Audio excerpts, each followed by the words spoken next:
혹시 그거 아세요? 우리 거실에 있는 TV 화면이 사실은 한여름밤의 반딧불이에서 시작됐다는 거요. 오늘 그 놀라운 여정을 함께 따라가 보겠습니다. 자, 한번 떠올려 보세요. 어릴 때 풀숲에서 반짝이는 그 작은 불빛을 쫓아다니던 기억 다들 있으시죠? 바로 그 마법 같은 장면에서 오늘 이야기를 한번 시작해 볼게요. 이게 작은 전구 같은 게 아니에요. 살아있는 생명체가 말 그대로 스스로 빛을 만들어내는 생물 발광 현상입니다. 진짜 신기한 건 이 빛이 거의 열이 없다는 거예요. 그래서 차가운 빛이라고들 하죠. 그러니까 반딧불이가 뜨거워서 자기 몸이 타버릴 걱정 같은 건 할 필요가 없는 겁니다. 아니, 근데 가만 생각해보면 신기하잖아요. 어떻게 열도 없이 빛을 만들어낼 수가 있죠? 그리고 이게 대체 우리가 매일 주머니에 넣고 다니는 그 스마트폰이랑 도대체 무슨 상관이 있다는 걸까요? 자, 좋습니다. 그럼 지금부터 그 비밀을 한번 제대로 파헤쳐 보겠습니다. 반딧불이가 어떻게 빛을 내는지 그 마법 같은 화학 레시피를 지금 바로 공개할게요. 그러니까 생물 발광이라는 건요, 쉽게 말해서 생명체가 몸 안에서 화학 에너지를 빛 에너지로 바로 바꿔버리는 거예요. 엄청나게 효율적인 과정이죠. 뭐랄까, 살아있는 배터리가 스스로 불을 켜는 거라고 생각하시면 돼요. 자, 레시피 나갑니다. 먼저 루시페린이라는 유기물 연료가 필요하고요. 여기에 루시페라제라는 효소, 일종의 촉매죠. 이걸 더해요. 그리고 마지막으로 산소와 섞어주면 짜잔! 하고 빛이 만들어지는 겁니다. 이 모든 게 반딧불이 배 안에서 순식간에 일어나는 거죠. 우리가 예전에 쓰던 그 백열전구 있잖아요.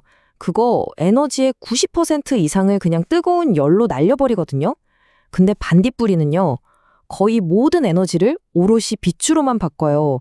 그러니까 자연이 만든 진짜 초고효율 조명인 셈이죠. 이게 바로 차가운 빛의 힘입니다. 자, 이제부터가 진짜 하이라이트입니다. 수백만 년 동안 그저 밤하늘을 아름답게 수놓던 이 작은 불빛이 어떻게 21세기 최첨단 기술의 심장이 될 수 있었을까요? 그 놀라운 연결고리 지금부터 보여드리겠습니다. 보세요. 왼쪽은 자연이 수백만 년에 걸쳐서 완성한 말하자면 바이오 OLED고요. 오른쪽은 인간이 그 원리를 그대로 본떠서 만든 OLED입니다. 둘 다 유기물을 사용해서 스스로 빛을 낸다. 이 핵심 원리가 정말 소름 돋을 정도로 똑같죠. 자, 이 표를 보면 차이가 명확해지죠. 근데 여기서 제일 재밌는 게 뭐냐면 바로 에너지원이에요. 반딧불이는 생명 활동에 쓰는 화학 에너지를 쓰고요. OLED는 우리가 벽에 있는 콘센트에서 얻는 바로 그 전기를 쓰죠. 결국 인간은 자연의 이 화학적인 프로세스를 전기적인 프로세스로 살짝 바꾼 것뿐이에요. 그러니까 핵심은 이거예요. 에너지를 얻는 방법은 다르지만 그 에너지로 유기물 분자를 들뜬 상태로 만들었다가 다시 안정된 상태로 되돌리면서 빛을 뿅 하고 내뿜는 그 물리적인 원리는 완전히 똑같다는 거죠. 마치 용수철을 꾹 눌렀다가 탁 놓으면 튕겨나가는 것처럼요. 근데요, 단순히 빛을 만드는 것만으로는 끝이 아니에요. 진짜 어려운 문제는 따로 있었어요.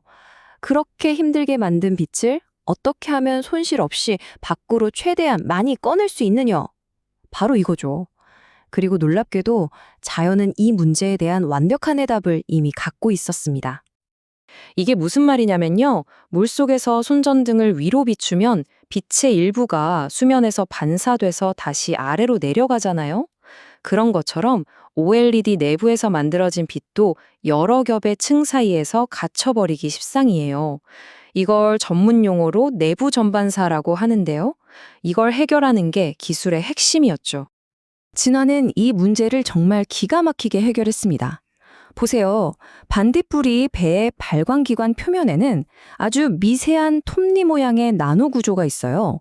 이게 빛이 더 쉽게 빠져나가도록 도와주는 렌즈 역할을 하고요.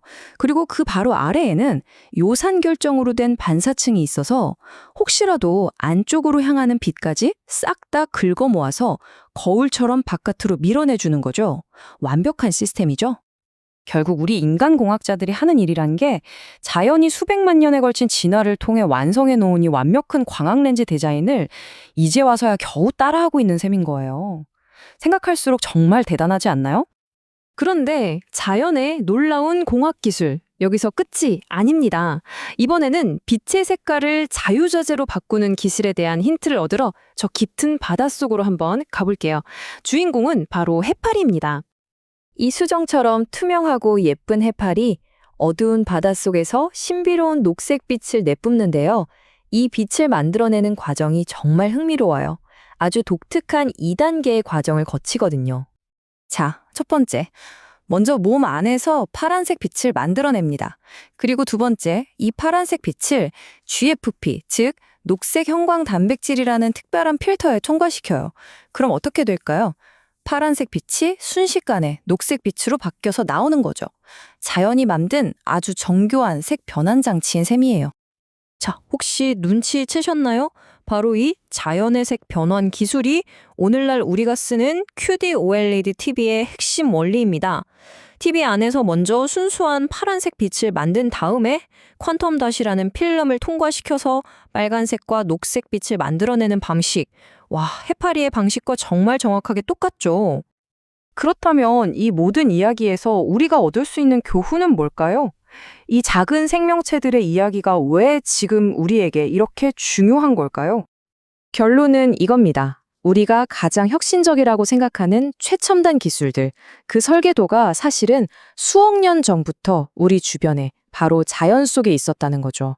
자연이야말로 인류 최고의 스승이자 가장 위대한 발명가인 셈입니다. 오늘 우리가 함께 살펴본 건요, 자연이라는 거대한 도서관에 꽂힌 수많은 책 중에 정말 딱 한 권을 살짝 들춰본 것에 불과해요.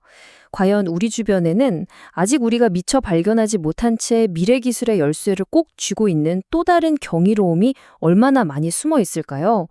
어쩌면 다음 세상을 바꿀 혁신은 바로 우리 뒤뜰에서 혹은 저 깊은 바닷속에서 조용히 우리를 기다리고 있을지도 모릅니다.